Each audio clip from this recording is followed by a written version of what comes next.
দেয়, যাতে তাদের শিক্ষা হয়ে যায় ভবিষ্যতে কোনো মা, কোনো সন্তান, কোনো বন্ধের যাতে আর এই কাজ করতে না পারে।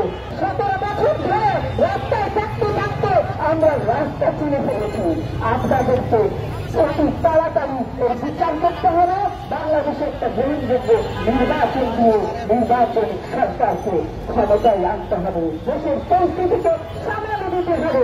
বিচারহীনতার শাস্তির জন্য এই জিনিসগুলো বেড়েছে। কারণ শেখ হাসিনা যারা ধর্ষণ করতে তাদেরকে পুরস্কৃত করত, আর সেই জন্য ধর্ষণ বেড়ে গিয়েছিল। তাই এখন এই উপদেষ্টা বন্ধুগুলি যারা আছেন, আমাদের প্রধান উপদেষ্টা সভাপতি বলবো যে আপনারা বিচার করুন, আমরা বিচার চাই। দর্শকদের চামড়া, দর্শকদের তৈরি কালে মারা তালে তালে